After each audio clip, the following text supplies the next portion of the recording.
अस्सलाम वालेकुम। बहुत दिनों के बाद दोबारा से मैं आपकी खिदमत में हाज़िर हूँ। हमारा के ड्रामा जो कि बहुत ही फेमस और बहुत ही ज़बरदस्त चल रहा था, लेकिन वो था उनकी अपनी लैंग्वेज में, तो उसको एक्सप्लेन करना हमारा काम था। लेकिन दरमियान में काम स्किप हो गया था कि कुछ टेक्निकल इश्यूज़ थे, कुछ और भी इश्यूज़ थे। तो टाइम वेस्ट नहीं करते और चलते हैं अपनी 21 एपिसोड की तरफ। जिन जिन लोगों ने नहीं देखी उन लोगों के लिए मैं आ गई हूँ उसको एक्सप्लेन करने के लिए। 21 किस्त में ये होता है कि जो सांजी होती है और जो दुहान उसका बॉयफ्रेंड होता है, वो दोनों, उन दोनों का रिलेशन होता है और उसके भाई को पता चल जाता है। तो वो उसके भाई से शेयर करती है उसकी बहन। तो वो काफ़ी थोड़ा सा गुस्सा होता है, लेकिन फिर वो जब सारे तीनों इकट्ठे घर जा रहे होते हैं तो दुहान कहता है मैं तो ऑफिस जाऊँगा क्योंकि मुझे काम है। तो सांजी का भाई कहता है मैं भी तुम्हारे साथ जाऊँगा। तो फिर वो लोग निकल जाते हैं। फिर वो पहुँचते हैं तो सांजी का भाई जो होता है वो सोया होता है गाड़ी में, और जो दुआन होता है वो उसको किस करता है और कहता है मैं बहुत बेसब्री से इसका इंतज़ार कर रहा था। तो वो थोड़ा खुश होती है और फिर वो अपने भाई को जगाती है कि तुम आगे आके बैठो, दुहान तुम्हारा ड्राइवर नहीं है। और वो ये बोल के चली जाती है।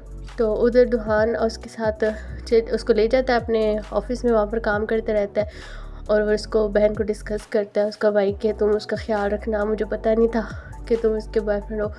पहले भी वो एयरपोर्ट पे बगैर बताए आ गई थी तो मैं बहुत परेशान हो गया था, तो तुम उसका बहुत ज़्यादा ख्याल रखना।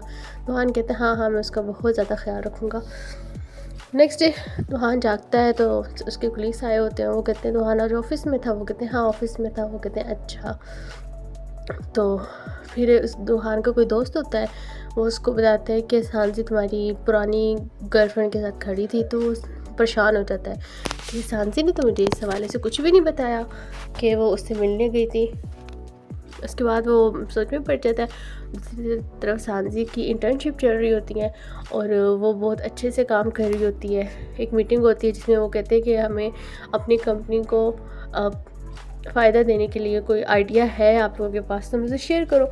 तो सब अपने अपने आइडियाज़ देते हैं, लेकिन कोई भी किसी को भी समझ नहीं आता। फिर सांजी आइडिया देती है तो सबको आइडिया बहुत ज़्यादा पसंद आता है। तो फिर उसका बॉस पूछता है कि क्या तुम्हारी ये पहली इंटर्नशिप है? तो वो कहती है जी मेरी पहली इंटर्नशिप है। जब उसकी तारीफ़ें हो रही होती हैं तो उसकी जो फीमेल बॉस होती है वो थोड़ा जेलस होती है। तो फिर वो जब सारी डिस्कशन इनकी मीटिंग हो जाती है तो सर कहते हैं कि आप अगर तुम लोगों की टीम अच्छा काम करेगी तो मैं तुम लोगों की टीम को डिनर करवाऊँगा। फिर वो सारे अपनी अपनी तरफ चले जाते हैं। फिर सांजी की बॉस सांजी के पास आती है और उसको थोड़ा डांटती है। उसको बोलती है कि तुम्हें अगर तुम्हारे पास कोई आइडिया था तो तुम मुझसे शेयर कर देती, तुम्हें वहाँ पर सबके सामने अच्छा बनने की क्या ज़रूरत थी? तो वो कहती है नहीं ऐसे तो कोई भी बात नहीं है। तो वो कहती है कि तुम सबके सामने शो ऑफ कर रही हो, अपने आप को तारीफ़ें सुन रही हो। तो थोड़ा सांजी को बुरा लगता है, लेकिन वो ऐसा बोल के चली जाती है। तो फिर शाम के टाइम सांजी का भाई आ जाता है और वो उसको कहता है कि कल की फ़्लाइट से मैं वापस जा रहा हूँ। तो सांजी रोने लग जाती है, कहती नहीं आप वापस ना जाएं, अभी थोड़ी देर और रुक जाए। तो उसका भाई कहता है नहीं मेरा जाना ज़रूरी है। तो वो रोने लग जाती है। उसका भाई कहता है अच्छा ठीक है पहले मुझे बताओ तुम रो क्यों रही हो? तो वो बताती है कि मैं वैसे ही रो रही हूँ। तो कहता है मुझे बताओ क्या कंपनी में कुछ हुआ है? तो वो कहती है नहीं नहीं कंपनी में तो कुछ भी नहीं हुआ। तो वो उससे पूछ रहा होता है, इतने में दुहान आ जाता है। वो उसको बोलता है क्या हुआ तो मुझे बताओ, क्या तुम्हें तुम्हारी बॉस ने कुछ कहा है? चलो मैं उससे बात करता हूँ। वो कहती नहीं नहीं अब मैं बच्ची नहीं हूँ, मैं इतनी बड़ी हो क्योंकि मैं अपने मसले हल कर सकती हूँ। तो वो कहता है अच्छा। तो उसको जूस देता है, कहता है ये पियो और रिलैक्स हो जाओ, उसके बाद में डिस्कस करेंगे।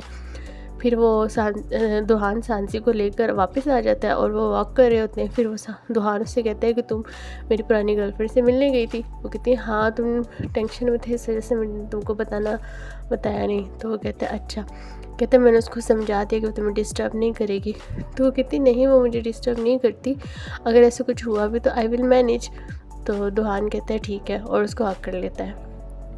उसके बाद सॉन्ग प्ले हो जाता है। तो वो उससे पूछ रहा होता है, इतने में दुहान आ जाता है।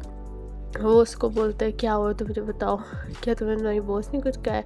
चलो मैं उससे बात करता हूँ। कहती नहीं नहीं अब मैं बच्ची नहीं हूँ, मैं इतनी बड़ी हो क्योंकि मैं अपने मसले हल कर सकती हूँ। तो वो कहता है अच्छा। तो उसको जूस देता है, कहता है ये पियो और रिलैक्स हो जाओ, उसके बाद में डिस्कस करेंगे। फिर वो दुहान सांसी को लेकर वापस आ जाता है और वो वॉक कर रहे होते हैं। फिर वो दुहान उससे कहता है कि तुम मेरी पुरानी गर्लफ्रेंड से मिलने गई थी। वो कहती है हाँ, तुम टेंशन में थे इस वजह से मैंने तुमको बताया नहीं। तो वो कहता है अच्छा। कहते मैंने उसको समझा दिया कि वो तुम्हें डिस्टर्ब नहीं करेगी। तो वो कहती नहीं, वो मुझे डिस्टर्ब नहीं करती, अगर ऐसे कुछ हुआ भी तो आई विल मैनेज। तो दुहान कहता है ठीक है और उसको हक कर लेता है। उसके बाद सॉन्ग प्ले हो जाता है। उसके बाद दुहान ने सांसी को अपना घर दिखाता है जो कि उसने रेंट पे लिया होता है, बहुत ज़्यादा खूबसूरत होता है। तो उसको घर दिखाता है, उसको खुशखबरी सुनाता है, कहता है कि यहाँ पर 2 रूम्स हैं, एक रूम तुम्हारा, एक रूम मेरा। तो सांसी बहुत हैरान होती है और कहती है कि हम साथ रहेंगे। दुहान कहता है नहीं, लेकिन तो अक्सर पढ़ाई के लिए अगर हो सके तो यहाँ पर आ सकती हो, ठीक है। वो कहती है अच्छा। फिर नेक्स्ट डे सांसी ऑफिस जाती है और वहाँ पर उनकी दोबारा से उनके जो सांसी प्लान बताया होता है उस पर डिस्कशन होती है और उसका प्लान बहुत ज़्यादा कामयाब होता है।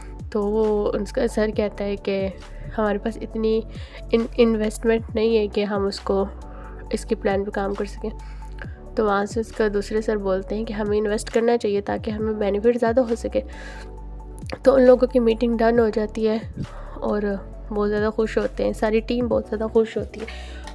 और उधर दुहाने को भी सरप्राइज़ मिल जाता है कि उसको एक अच्छा घर मिल गया है। तो वो उसका घर विज़िट कर रही होती है और बहुत अच्छा घर होता है उसका। और कहता है मैंने तुम्हारी ज़रूरत की सारी चीज़ें ना रखी हुई हैं, जूते भी रखे हुए हैं, खाने पीने की चीज़ें भी रखी हुई हैं, शावर की चीज़ें भी रखी हुई हैं, पढ़ाई की चीज़ें भी रखी हुई हैं, तो रिलैक्स होकर यहाँ इस घर में पढ़ाई कर सकती हो। तो सांसी कहती है अच्छा ठीक है। तो दुहान उसको कहता है हाथ आगे करो। तो वो कहती है ओके। हाथ आगे करती है तो दुहान उसको कीस दे देता है। तो वो बहुत ज़्यादा खुश होती है। उसके बाद वो अपने घर आ जाती है, हॉस्टल में आ जाती है और वो पढ़ाई कर रही होती है। तो पढ़ाई कर रही होती है तो उसका वो एसी ख़राब हो जाता है रूम का। तो सांसी कॉल करती है इलेक्ट्रिशियन वालों को कि लाइट को ठीक करो। तो वो कहते हैं बहुत रात हो चुकी है, इस टाइम तो कोई भी नहीं आ सकता, वेट करें। तो वो कहती है मैं पढ़ाई कर रही हूँ। कहते हैं कि नहीं आ सकता। वो कहती है मैं किसी को बुला लूँ। कहते हैं नहीं पॉसिबल, अगर आप किसी को बुलाएंगे तो पे करना पड़ेगा। फिर सांसी थोड़ा सैड हो जाती है, इतने में दुहान की कॉल आ जाती है। वो से पूछते क्या कर रही है। तो वो बताती है कि मैं पढ़ाई करी थी, ऐसे ख़राब हो गया। तो वो कहता है फ़ौरन मैं तुम्हें लेने आता हूँ, तुम इतना के पढ़ाई कर लो। वो कहती ठीक है। तो उसको ले जाता है पढ़ाई के लिए और फिर ना वो पढ़ाई करते हैं साथ में। तो उसके रूम में आती है तो अचानक से शर्मा जाती है, लैपटॉप होता है। फिर वो उसको कहते हैं इधर मेरे पास बैठो, मैं तुम्हें समझाता हूँ काम कैसे करना। तो वो जो उसके पास बैठती है, दुहान उसको देख ही जा रहा होता है, तो वो थोड़ा घबरा जाती है। वो जैसे उठने लगती है, दुहान की शर्ट में बटन में उस लड़की के बाल फंस जाते हैं। तो वो थोड़ा नर्वस हो जाती है। दुहान उसको देखता रहता है मुसलसल, वो नर्वस होती रहती है। तो उसके बाद वो कहती है मुझे पढ़ाई करनी चाहिए, मुझे जाना चाहिए। तो मैंने कहता है हाँ तुम जाओ पढ़ाई करो। तो फिर वो उठती है और अपना लैपटॉप लेके चली जाती है, बहुत ज़्यादा नर्वस हो जाती है। फिर जब वो अपने रूम में जाती है तो दुहान की यादों में खो जाती है और बहुत ज़्यादा नर्वस हो जाती है। उधर दुहान भी बहुत ज़्यादा नर्वस हो जाता है और उसी के बारे में सोचता रहता है। और फिर नेक्स्ट डे दोनों जागते हैं तो दुहान उसको कहता है कि चलो मैं तुम्हारे लिए ब्रेकफास्ट बनाता हूँ। तो सांसी कहती है नहीं, हम मिल के बना लेंगे। और फिर वो टेबल पे बैठ के फ्यूचर की डिस्कशन करने लग जाते हैं।